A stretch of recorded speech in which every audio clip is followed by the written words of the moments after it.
Hello students, welcome to star pep. आज हम discuss करेंगे human respiratory system by 3D diagram. तो आज हम जानेंगे 3D डायग्राम के माध्यम से कि हमारा रेस्पिरेटरी सिस्टम क्या है, कैसे वर्क करता है, कौन से ऑर्गन का क्या काम है, कौन सा ऑर्गन क्या परफॉर्म करता है। तो इस वीडियो में मैं आपके सारे डाउट्स को क्रिस्टल क्लियर बनाने वाला हूं और आपके कॉन्सेप्ट को मजबूत करने वाला हूं पूरे के पूरे ह्यूमन रेस्पिरेटरी सिस्टम के बारे में। तो सबसे पहले हम जान लेते हैं आपके सभी ऑर्गन जो ह्यूमन रेस्पिरेटरी सिस्टम में प्रेजेंट होते हैं। तो सबसे मेन ऑर्गन जो हमारा होता है वो है लंग्स, जो आपके फेफड़े होते हैं लंग्स, और लैरिक्स, ट्रैकिया, मेन ब्रोंकस, इसको हम ब्रोंकाई भी कहते हैं, नसल cavity, oral cavity and trachea. तो ये आपके मेन ऑर्गन्स हैं आपके ह्यूमन रेस्पिरेटरी सिस्टम के। ये आपके कुछ मेन ऑर्गन्स हैं, आप इसको ध्यान से देख लीजिए। Nasal cavity, oral cavity, pharynx, larynx, trachea, main bronchus, lungs, ये आपके मेन ऑर्गन्स हैं of the human respiratory system. इनमें सबसे मेन वर्क, सबसे मेजर वर्क जो प्ले करता है, हालांकि सबका अपना अपना इम्पोर्टेंस है, सारे ऑर्गन का अपना अपना इम्पोर्टेंस है।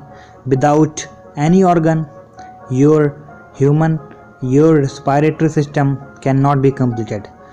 किसी भी ऑर्गन अगर कमी कर दी जाए तो आपका रेस्पिरेटरी सिस्टम का अधूरा हो जाता है, पर जो मेन ऑर्गन है वो लंग्स होता है।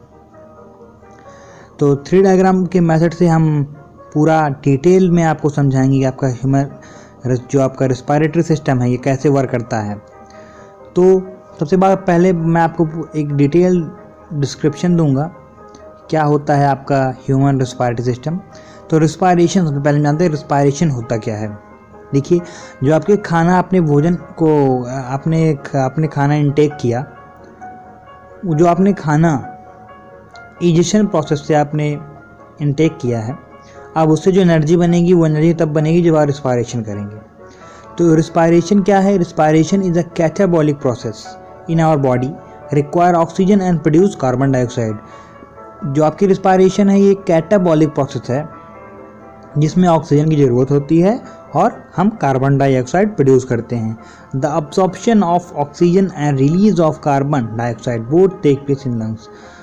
दोनों गैसेस का एक्सचेंज जो है आपके लंग्स में टेक प्लेस होता है, चाहे आपका एब्जॉर्प्शन ऑक्सीजन का हो या रिलीज करें आप कार्बन डाइऑक्साइड, दोनों आपके कहाँ टेक प्लेस होता है एक्सचेंज? आपके लंग्स में। तो रिस्पायरेशन की आप डेफिनेशन क्या देंगे? मैं आपको रिस्पायरेशन की डेफिनेशन बता देता हूँ। Respiration is a catabolic process in which complex organic substances like food are broken down into simpler substances with release of energy. Respiration एक ऐसी catabolic process है जिसमें complex organic substances जैसे कि food ये ब्रेक होते हैं into simpler substances, a simpler form में with the release of energy, जो कि हमें एनर्जी देते हैं। तो ह्यूमन रेस्पिरेशन की जो हम इक्वेशन लिखते हैं, C6H12O6 plus 6O2 gives us 6CO2 plus 6H2O plus 38 ATP as energy. तो ये हमारी रिएक्शन है, glucose plus oxygen gives us 6CO2 plus 6H2O plus 38 ATP। Types of respiration. अब रेस्पिरेशन जो है दो प्रकार की होती है। पहला एरोबिक, जो कि होता है प्रेजेंस ऑफ ऑक्सीजन में, जब प्रेजेंस ऑफ ऑक्सीजन हो। दूसरा एनारोबिक, जब ऑक्सीजन आपको ना मिले। तो जो एनारोबिक रेस्पिरेशन है, इसमें जब ये रिएक्शन होती है, ये आपकी रेस्पिरेशन होती है, तो उसमें इसकी इक्वेशन जो बनती है C6H12O6, ये आपका ब्रेक होता है, लैक्टिक एसिड प्रोड्यूस होता है प्लस H2O प्लस 2 ATP। जैसे आप ज़्यादा काम कर लेते हैं या ज़्यादा रनिंग कर लेते हैं, ज़्यादा वर्कआउट कर लेते हैं, तो आपके पैरों में, हाथों में पेन होता है। तो पेन क्यों होता है? क्योंकि वहाँ की जो मसल्स हैं वो एनारोबिक रेस्पिरेशन करने लगती हैं due to lack of oxygen. तो वहाँ पर लैक्टिक एसिड प्रोड्यूस हो जाता है। इसी लैक्टिक एसिड की वजह से आपके जॉइंट्स पे, आपके लेग्स में, आपके हैंड्स में या फिर कहीं भी बॉडी में आपके पेन होता है due to lactic acid because of anaerobic respiration in the muscles of your body. Aerobic respiration take place in the presence of oxygen, और जो एरोबिक रिस्पायरेशन है वो प्रेजेंस ऑफ ऑक्सीजन में होगा। एरोबिक रिस्पायरेशन की जो इक्वेशन बनती वो है C6H12O6 + 6O2, glucose plus oxygen gives us 6CO2 + 6H2O + 30 ATP। हमको एरोबिक रिस्पायरेशन जो कि प्रेजेंस ऑफ ऑक्सीजन में हो रही है उसमें हमको 38 ATP मिलती है, यानी हमको ज़्यादा एनर्जी मिलती है। और जो हमारी एनारोबिक है जो कि विदाउट प्रेजेंस ऑफ ऑक्सीजन हो रही है, एब्सेंस में हो रही है ऑक्सीजन के, उसमें हमको केवल 2 ATP मिलती है जो कि कम है। और प्लांट में 2 ATP मिलती है और एनिमल भी 2 ATP होती है। बस प्लांट में, अगर प्लांट में लैक ऑफ जो हमारे माइक्रोस्कोपिक जो कुछ प्लांट होते हैं उसमें जो हमारे रिस्पायरेशन करते हैं, अगर उसमें एनारोबिक रिस्पायरेशन होगा तो वहाँ पर जो है वो इथेनॉल बन जाता है। और अगर ह्यूमन में, एनिमल्स में अगर एनारोबिक होता है तो वहाँ पर लैक्टिक एसिड प्रोड्यूस होता है आपकी बॉडी में। तो ये था हमारा brief description about the respiration. अब हम जानेंगे कि जो हमारे रिस्पायरेटरी सिस्टम ह्यूमंस में है वो 2 पार्ट में डिवाइड है। पहला द रिस्पायरेटरी ट्रैक, पहला तो जो हमारा ट्रैक हो गया, दूसरा पार्ट लंग्स। हमारा रिस्पायरेटरी सिस्टम 2 भागों में बटा हुआ है।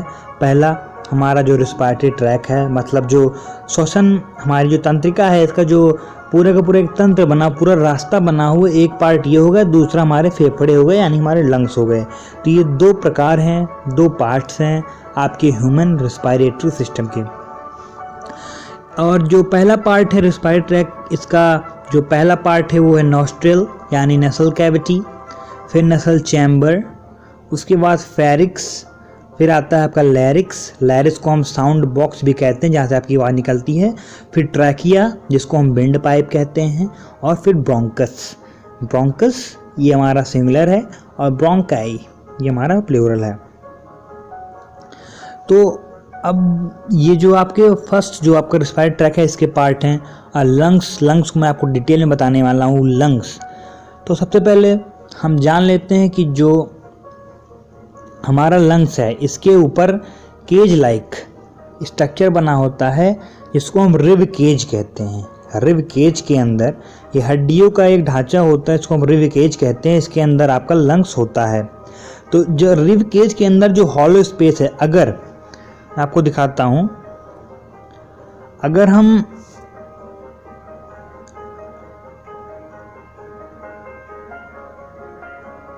अगर हम आपके लंग्स को हटा दें, अगर हम आपको लंग्स को हटा दें, आपके जो लंग्स हैं इनको मैंने हटा दिया, तो अब जो जगह बच रही है ऐसे ही हॉलो स्पेस को हम यहाँ पर स्पेशली इसको नाम दिया गया है बायो में, इसको हम कहेंगे थोरेसिक कैविटी।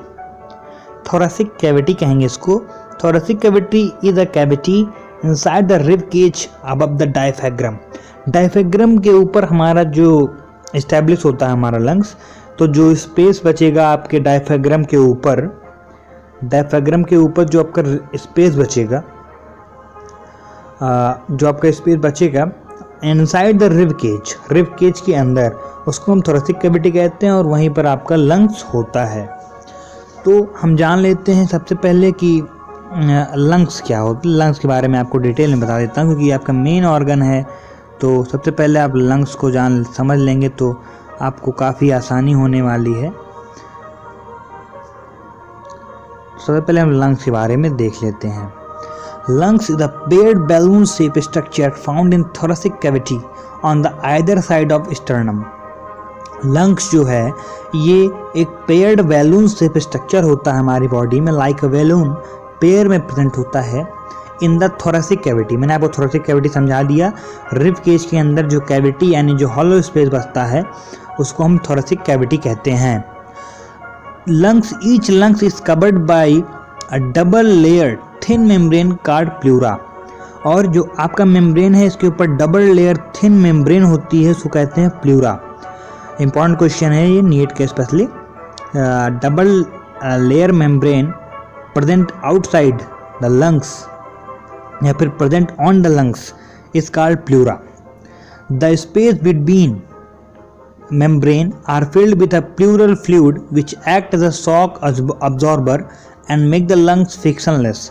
और जो आपकी प्लूरा जो आपकी ये लेयर है, डबल लेयर मेम्ब्रेन है, इसके बीच में फ्लूइड भरा होता है, इसको कहते हैं प्लूरल फ्लूइड.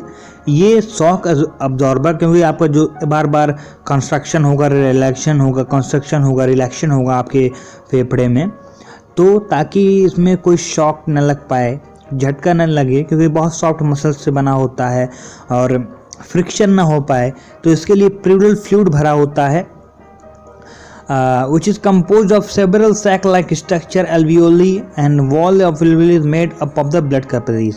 इसके अंदर alveoli प्रेजेंट होती हैं आपके लंग्स के अंदर. एल्वियोलाई एक स्मॉल वैल्यून लाइक स्ट्रक्चर लंग्स के अंदर प्रेजेंट होते हैं, जिसमें ब्लड वेसल्स काफ़ी सारी रहती हैं, to increase the surface area for the exchange of gases. ताकि आसानी हो, इसके लिए आपके फेफड़े में के अंदर एल्वियोली नाम के ऑर्गन्स पाए जाते हैं. मैं आपको दिखा दूं. एल्वियोली, ये जो आप देख पा रहे हैं, ये टिप्स, आप इसकी जो टिप्स होती हैं, या आप जो ब्रोंकी देख रहे हैं, इसकी जो टिप्स होती हैं थोड़ी स्वेलन होती हैं, इन्हीं को हम कहते हैं एल्वियोलाई. एल्वियोलाई का वर्क क्या होता है? Alveoli, wall of alveoli made of blood capillaries. ये ब्लड कैपिलरीज से बनी होती हैं, जिसमें आपका एक्सचेंज ऑफ गैसेस हो सके, या आपका सरफेस एरिया इंक्रीज करती हैं. और बात आती है फेरिक्स की. फेरिक्स क्या होता है? फेरिक्स को सबसे पहले हम देखेंगे. अब हमारी बारी आती है फेरिक्स की. तो ये है आपका फेरिक्स. Pharynx is the organ. Pharynx is the organ, and it is a region where the food and air both come. देखिए, pharynx का मेन इंपॉर्टेंट काम यही है. pharynx में आपका फूड और एयर दोनों एक साथ आते हैं. ध्यान दीजिएगा, pharynx में आपका भोजन और फूड दोनों एक साथ आते हैं, बट यही एक ऑर्गन है आपके यहाँ पर फूड और जो आपका एयर है दोनों एक साथ आते हैं फेरिक्स में. फेरिक्स में ये आपका फेरिक्स है. इसी फेरिक्स में आपके खाना और एयर दोनों साथ आते हैं. और एक उसके बाद वहाँ पर आपका 2 ट्रैक बन जाता है, अलग अलग 2 ट्रैक फेरिक्स से डिवाइड होते हैं. इसको एक होता है फूड पाइप, दूसरा होता है विंड पाइप. फेरिक्स से ही 2 डिवाइड हो जाते हैं, path of the food and other part for the wind. तो फूड पाइप ईसोफेगस और एयर जो विंड पाइप है इसको ट्रैकिया बोलते हैं. और दोनों के बीच एक बोन होती है. इसके बीच नसल कैविटी, जो आपकी नसल कैविटी, ओरल कैविटी मैं आपको दिखा रहा हूँ, ये इसके बीच में एक बोन होती है जिसको हम कहते हैं बोनी प्लेट. इसको हम बोनी प्लेट्स कहते हैं. Between the mouth and nostrils, the bone between the mouth and nostrils is known as bony plate. अब आती नसल पैसेज यानी नसल चैम्बर यानी नसल कैविटी की. नसल कैविटी हैज़ अ टेयर. मैं यहाँ पे हम इनहेल करते हैं और एक्सहेल करते हैं गैसेस को नसल कैविटी से. Nasal cavity has tiny hairs and a mucus because the air has many tiny particles of dust and pollutants. जो आपकी नसल कैविटी है यानी नोज़ है, नोज़ का जो पार्ट है, इसमें कुछ टेनी हेयर्स होते हैं, म्यूकस होता है, ताकि जो पोल्यूटेंट्स एयर में प्रेजेंट हैं, कुछ टीनी पार्टिकल्स प्रेजेंट हैं डस्ट के, स्मोक है, तो इसको बचाने के लिए, इससे आपके फिर लंग्स को प्रोटेक्ट करने के लिए इसमें कुछ टीनी हेयर्स और म्यूकस प्रेजेंट होते हैं. अब लैरिक्स जो कि हमारा साउंड बॉक्स है, मैं आपको लैरिक्स दिखाता हूँ. लैरिक्स जो कि हमारा साउंड बॉक्स है, ये हमारा लैरिक्स है. ये हमारा लैरिक्स है. It is also known as sound box of your body. यहीं से आपकी माउथ की आवाज़ें, जो आप वो तरह तरह के वर्ड्स बोलते हैं, जैसे कि मैं अभी बोल रहा हूँ, तो ऐसी यही आवाज़ें आपकी, हम लोग अलग अलग आवाज़ें निकालते हैं। यही हमारा साउंड बॉक्स है आपकी बॉडी का। इसी लैरिक्स के कारण हम अलग अलग तरह की आवाज़ें निकाल पाते हैं, हम बोल पाते हैं, यूँ कहें हम बोल पाते हैं because of larynx of your human respiratory system. अब बात आती है ट्रैकिया। ट्रैकिया जो हमारी विंड पाइप है। विंड पाइप का रोल काफ़ी है, क्योंकि विदाउट अगर ये पाइप ना हो तो हमारे लंग्स तक हमारा ऑक्सीजन नहीं पहुंच सकता है, या फिर कार्बन डाइऑक्साइड बाहर नहीं आ सकता। ट्रैकिया, तो trachea is also known as windpipe. तो ट्रैकिया पर आप देख रहे हैं एक ऐसे रिंग लाइक स्ट्रक्चर बने हुए हैं ट्रैकिया पे। ये मैं आपको दिखाता हूँ जूम करके, ये रिंग लाइक स्ट्रक्चर बने हुए हैं ये ट्रैकिया पे, ध्यान से देखिए। ये कुछ रिंग लाइक स्ट्रक्चर बने हुए सी शेप्ड है। देखिए पीछे खाली है, पीछे हॉलो स्पेस है, यानी पीछे रिंग जो है टूट गई है, ये आप देख सकते हैं। बट आगे ये सी शेप्ड में आपको दिख रहा होगा, ये सी शेप्ड रिंग होती है, जिसको हम कहते हैं कार्टिलेज। कार्टिलेज क्या होता है? कार्टिलेज सॉफ्ट बोन हम कह सकते हैं। ये कार्टिलेज हमारे ईयर्स पे भी प्रेजेंट होते हैं, सॉफ्ट बोन। अब इनका कार्य क्या है? इनका मेन वर्क यही होता है कि देखिए, आप सांस ले रहे हैं, निकाल रहे हैं, इनहेल कर रहे हैं, एक्सहेल कर रहे हैं, तो उस दौरान ये कोलैप्स ना हो सकें, ये आपस में चिपक ना सकें, ये आपस में फट ना, ये इतना प्रेशर रहता है कि फट भी सकते हैं। तो इनके कोलैप्स होने से इनको प्रोटेक्ट करने के लिए ही कार्टिलेज प्रेजेंट होते हैं आपके ट्रैकिया पर, जो आपकी विंड पाइप है, इस पे वही कार्टिलेज प्रेजेंट होते हैं। आपकी बॉडी में कई जगह सॉफ्ट बोन्स प्रेजेंट होती हैं, उनको कार्टिलेज कहते हैं, पर यहाँ का जो कार्टिलेज है वो स्टीप शेप्ड कार्टिलेज है, ये स्पेशलाइज्ड एक कार्टिलेज है। तो अब जो मैं आपको बताता हूँ कि जो कार्टिलेज है इनका काफ़ी वर्क है, ताकि कोलैप्स ना हो सके आपके जो ऑर्गन, आपकी जो ट्रैकिया फुट विंड पाइप है, इम्पॉर्टेंट रोल प्ले करते हैं ये कार्टिलेज। अब लंग्स के अंदर, ये जो मैं दिखा रहा हूँ आपको, लंग्स के अंदर ये पार्ट, ये लंग्स के अंदर हमारा जो ये पार्ट होता है, ये these two parts further divide into many small bronchus. ये जो दो ट्रैकिया है वो आगे आके दो पार्ट में डिवाइड हो गई है, इसको हम कहते हैं bronchus. These are known as bronchus and end of each bronchus. They are like small bag-like structure, all called alveoli. ये जो दो पार्ट में डिवाइड हो गया है इसको कहते हैं हम ब्रोंकस, और इसके जो दो लास्ट टिप्स जो चली गई हैं, फर्दर डिवीजन हो गया है into small small branches, is known as, इसकी जो टिप्स पे होती हैं इसको कहते हैं एल्वियोली। जो लास्ट टिप आप देख रहे हैं, एंडिंग देख रहे हैं इन ब्रांचेस के, इसमें मिलियन ऑफ एल्वियोली होती हैं। एल्वियोलाई प्लूरल है और एल्वियोलस सिंगुलर है। अगर हम एक ब्रांच की बात करें तो इनके टिप पर एल्वियोलस होगा, अगर पूरे की बात करें तो आपके लंग्स के अंदर मिलियंस ऑफ एल्वियोलाई हैं। शुरू की जो ब्रांचेस होती हैं थोड़ी मोटी होती हैं, जैसे आप देख रहे हैं ट्रैकिया से जो दो ब्रांच अलग हुई है, आके डिवाइड हुई है, थोड़ी मोटी होती हैं, और उनके ऊपर भी रिंग ऑफ कार्टिलेज होती है, जैसे कि आप देख रहे हैं कि उनके ऊपर भी रिंग ऑफ कार्टिलेज प्रेजेंट है। तो और जो पतली हो गई हैं, आगे जाके डिवाइड हो गई हैं, उनके ऊपर रिंग ऑफ कार्टिलेज नहीं है। आप जैसा कि डायग्राम है या 3 डायग्राम है, तो आप देख पा रहे होंगे कि जो दो मेन ब्रोंकस ये ऑर्गन है आपका, इस पे कार्टिलेज हैं, पर जो आगे जाके पतली पतली ब्रांचेस, इसी में सब डिवीजन हो गया है इसका। इसमें एल्वियोली जो आपकी टिप पर है, ये जो छोटी छोटी ब्रांचेस देख रहे हैं कि टिप पर एल्वियोलाई होता है, जो एल्वियोलाई है उस पे, और इन ब्रांचेस पे कोई भी रिंग ऑफ कार्टिलेज प्रेजेंट नहीं हो पाता है। और जो मोटी मोटी गई हैं जो ब्रांचेस आपकी ट्रैकिया से अलग होकर, इनको ब्रोंकस कहते हैं। ये ब्रोंकस, अगर ये सिंगुलर है उनको ब्रोंकस कहेंगे, और जब प्लूरल पूरे की बात करेंगे इनको हम कहेंगे ब्रोंकाई, और जो पतली होती हैं इनको कहेंगे ब्रोंकियोल सिंगुलर में, और ब्रोंकियोलस प्लूरल में। एक बार फिर मैं आपको पूरा ह्यूमन रेस्पिरेटरी सिस्टम दिखा देता हूँ। ये था आपका डिटेल वीडियो और ये आपका पूरा ह्यूमन रेस्पिरेटरी सिस्टम है। इसका वर्क मैं आपको एक बार फिर बता देता हूँ कि जो नसल कैविटी है, इससे आपकी जो एयर है इंटर होगी और बाहर भी निकलेगी, यानी इनहेल और एक्सहेल दोनों होगा। फिर ओरल कैविटी में एक बोन प्रेजेंट होती है जो कि आपकी अलग करती है माउथ और नोज को, इसको कहते हैं प्लूरल बोन। और उसके बाद आती है फेरिक्स की।